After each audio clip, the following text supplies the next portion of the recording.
Shalom sahabatku, sebelum kita merenungkan kebenaran firman Tuhan di pagi hari ini, mari kita sama-sama berdoa.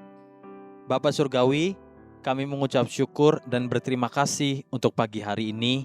Kami berterima kasih untuk nafas kehidupan yang masih Tuhan berikan untuk setiap kami. Hari ini, kami ingin kembali mendengar tentang kebenaran firman-Mu, biar kebenaran firman-Mu yang terus menyempurnakan kehidupan kami. Amin. Pagi hari ini, kita akan merenungkan kebenaran firman-Nya dengan tema Jatuhnya Yeriko lewat ucapan syukur. Mari kita buka Alkitab di dalam kitab Yosua pasal 6 ayat 1 dan ayat 5 sampai ayat yang ke-6. Demikian firman Tuhan. Dalam pada itu, Yeriko telah menutup pintu gerbangnya. Telah tertutup kota itu karena orang Israel. Tidak ada orang keluar atau masuk.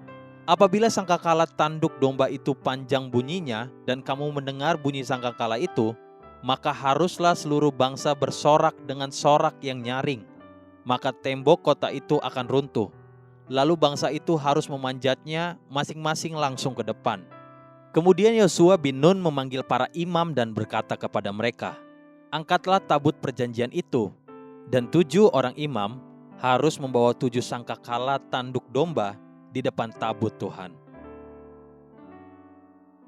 Pagi ini, ketika saya membaca ayat pertama dari Yosua pasal 6 ini, mata saya dicelikkan dan pemahaman saya dibukakan. Bukankah ada begitu banyak dari kita yang mengalami seperti yang sedang Israel alami hari itu?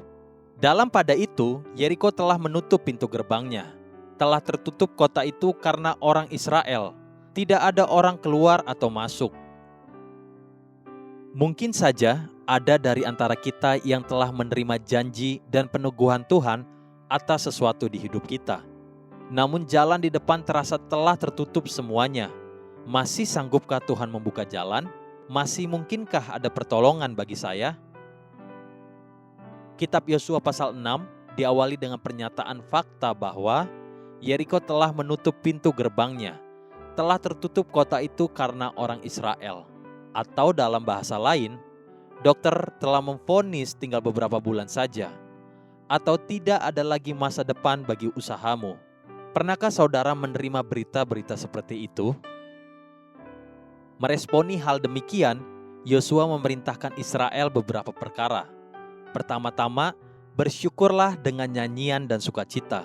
Yosua pasal 6 ayat 5 berkata, "Apabila sangkakala tanduk domba itu panjang bunyinya dan kamu mendengar bunyi sangkakala itu, maka haruslah seluruh bangsa bersorak dengan sorak yang nyaring.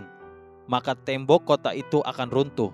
Lalu bangsa itu harus memanjatnya masing-masing langsung ke depan."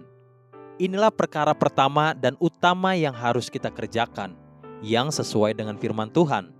Bersyukur bukan karena kita telah menerima sesuatu, tapi karena kita percaya bahwa Tuhan kita itu baik dan Dia pasti akan bertindak.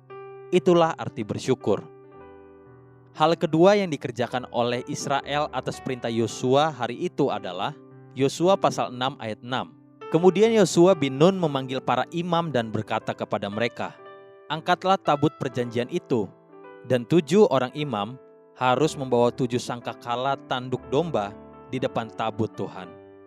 Selama 40 tahun berjalan berputar-putar di padang gurun, selalu iring-iringan bangsa Israel berjalan dengan formasi tabut Allah berada di barisan paling depan. Namun untuk kali ini, peniup sangkakala berjalan terlebih dahulu, berada di depan iring-iringan bangsa Israel. Itulah satu-satunya pelajaran penting bagi kita umat Tuhan pagi ini. Pengucapan syukur kepada Tuhan berjalan bahkan sebelum pertolongan Tuhan turun. Pagi ini, adakah masalah di hidupmu yang engkau rasakan terlalu berat bagimu? Adakah jalan yang sudah tertutup bagimu? Ambillah waktu untuk bersyukur kepada Tuhan. Sebab disitulah kita akan membuktikan kepercayaan kita kepada Tuhan. Haleluya. Sahabatku, mari kita sama-sama berdoa. Terima kasih Bapa Surgawi untuk semua yang telah Engkau kerjakan bagiku.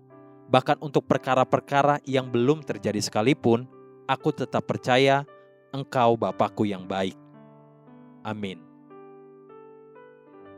Jesus loves you and so do I.